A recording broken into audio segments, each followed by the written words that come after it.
The Nikon Z6 III's 24 megapixel sensor can take 96 megapixel photos. But just how good is it for landscape photography?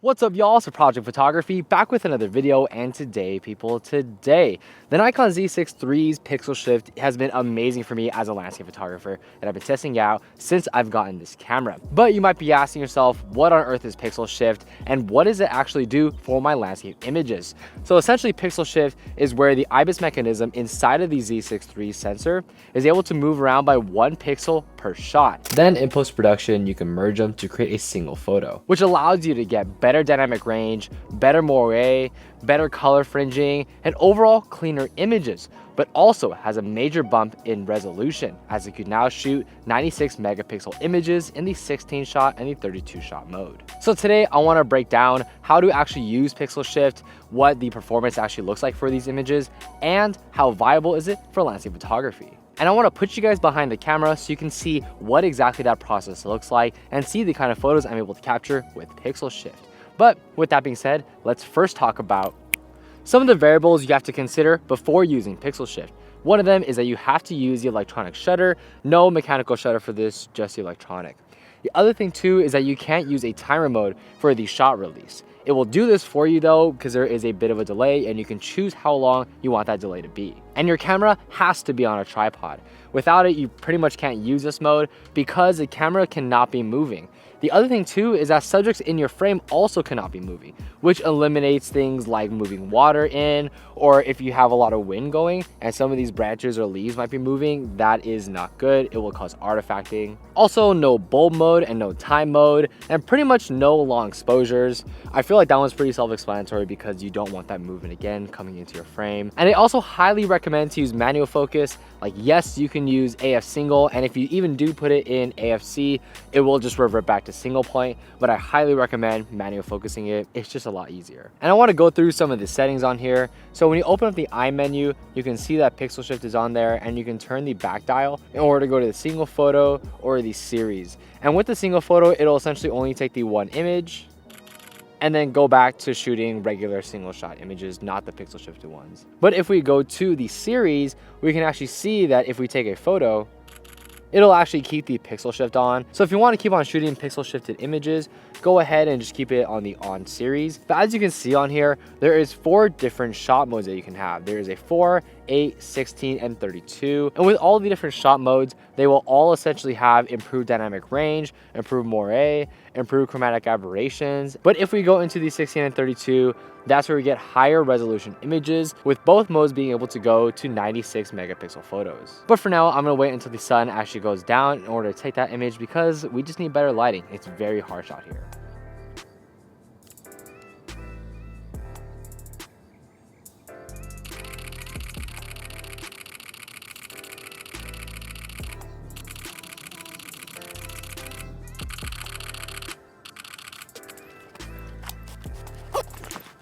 Alright, so now we're back in the studio, and I'm going to go through kind of the pixel shift experience when it comes to editing, as well as what the performance looks like when we're editing it in Lightroom. So something to note when jumping into NX Studio is that if you just want to focus on your pixel shifted images, which to be honest, that's what I'm using it for, there is a tab up here that just says pixel shift merge, and it'll pull up all the pixel shifted images that are in the card that you're using. So for me, this is my CF Express card with my Z6 III. So something that's really cool is that you can actually determine how many shots you want with this merge mode. For example, with the 32, you can generate 1, 2, 4, or 8 images.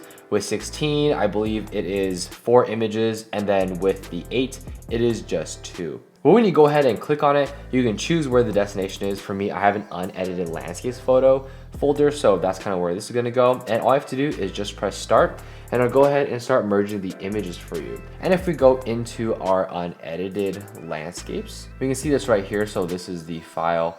And if we see how big it is, it's 516 megabytes. Now that is a big file. We have all 5 images edited the exact same. They're pretty much all taken in the exact same sequence, so lighting is essentially the same. So I think this is a really great reference point to be able to look at the differences between the different pixel shifted modes. And the first thing I want to look at is the differences between the electronic shutter and then a 32 shot mode. So 32 shot mode should get us that 96 megapixel image and also get that better dynamic range performance. So if we take a look here, we can see that we actually do have much better noise. Like this is way cleaner on the right hand side. This is the 32 shot mode. This is the single image. And if you can see here, there is a little bit of grain right here, but then that gets cleaned up very easily on the 32 shot mode. But something interesting, if you take a look at the 32 shot mode, is that we can see that there's people in the back that actually cause some artifacting. So now that person is pretty much this person right here, but except moving. And so that's a huge reason why you have to ensure that people or things inside of your image are not moving. And you can see throughout the image that even little things like these tree branches or whatever the shrubbery is actually goes ahead and moves around during the photo, and see like stuff like that. So that, if you can see right there, it kind of looks like the pixels are kind of like showing just a lot more. That tree or that branch is essentially this. And although you do get more resolution here, there is definitely more artifacting here, and that's something you have to be cognizant of. Like this was a relatively light windy day, and still, even with that, there is still a bit of artifacting. And the next images I actually want to compare is the 4 shot to the 32 shot. So this right here will be the 4 shot on the left and the 32 shot on the right. And as you can see here, something that's really important is that the artifacting is much more minimized on the 4 shot mode. Like if we compare these two images right here, you can tell that the artifacting is much more severe on the 32 shot mode versus the 4. And obviously this has to do a lot with the fact that 32 shot modes is just a lot of images versus 4 is only like an eighth of that. So that makes a huge difference when it comes to artifacting. And as you can see with this piece of shrubbery as well, we do get a lot more artifacting on the 32 shot mode versus the 4. So if it is a bit of a windy day, or you just feel like you want to make sure you minimize that motion blur, the artifacting as much as possible, 4 and 8 shot might not be a bad idea if you just want that improved dynamic range.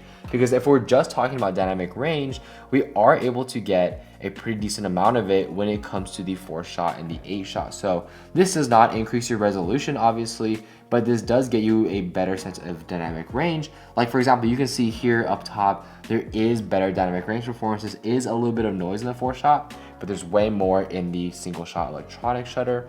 And if we compare the 8 shot versus the 4 shot, we will see a difference again in noise performance. And we are pixel peeping to the max, and the 8 shot and the 4 shot look very, very similar, but you can see that the performance is just a little bit better with the 8 shot mode. Now something else I kind of want to look at is actually the resolution. So with the resolution, we are getting 96 megapixels versus 24. This is the 4 shot, this is 32. We are able to get more resolution, and by zooming in more, we are able to still see more detail than we would with something like the 4 shot mode. And something else I actually noticed too is that right here, this image is the 32 shot. This is also 16. They are both the same file size, 516 megabytes. But then the 8 shot and the 4 shot are both 132 megabytes.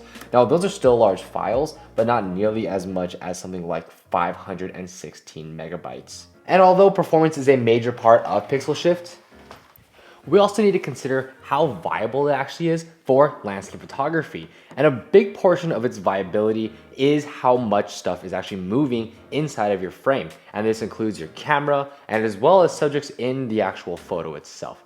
Now, as you guys saw with the previous portion, it is pretty significant when things are not still. And even when you're out shooting landscape photography, there's gonna be things that are just moving, like for example, trees, shrubbery, water. Like you have to consider all those before using pixel shift, which is a major reason I think the telephoto lens would be perfect paired with a Z6 III. Now, of course, this generally depends on what you're shooting, but for the most part, with a telephoto lens, you're shooting things like mountain peaks that are really far away, or big cities that are really far in the distance.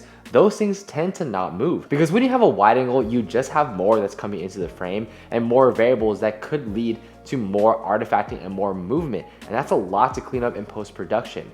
But when you're shooting with telephoto lenses, generally speaking, you're gonna have very simple compositions. You're really only focusing on one subject matter. And something that I am happy about is how easy it is to access. We don't have to go deep into the menus to be able to turn on pixel shift. You can use it right from the eye menu. And for me, I like using that front and back dial, whether I'm using the single shot or the series, or even the amount of shots that I want to take. Having it accessible within the eye menu is absolutely huge. Now, something else to take into account is how much card space you are actually using for pixel shift. Because like we've seen before, even though the file sizes for the 32 and 16 are the same, as well as the 8 and the 4 are the same, taking that many raw files does take up a lot of space on your card. So you really have to be wary about that, which might make sense if you're going from the 32 to the 16, if you do still want that 96 megapixel images and you're okay with the reduction in noise and all the other performances, but still want to limit the amount of card space that you're taking up in your camera. And obviously the same can be said about the 8 and the 4, and it just depends on how much card space you actually have available to you and what type of performance you are actually needing in that exact moment. And for me personally, when using pixel shift, this isn't a feature that I'm going to be using all the time. As we saw, I mean, there isn't a ton of scenarios, especially with that wider focal length, to be able to use pixel shift. And for me, I'm using my wide angle lens like high majority of the time. And if I am using my telephoto lens, it most likely will be paired with my Nikon Z30. But down the road, I can absolutely envision myself getting something like a Nikon Z8 as my main wide angle, and then using the Z6 III as my telephoto camera. And in those situations, especially if stuff is far away and things are not moving, pixel shift is going to be an absolutely incredible feature to be able to use in those scenarios. And of course, with my wide angle lens, there still will be a handful of scenarios to be able to use pixel shift.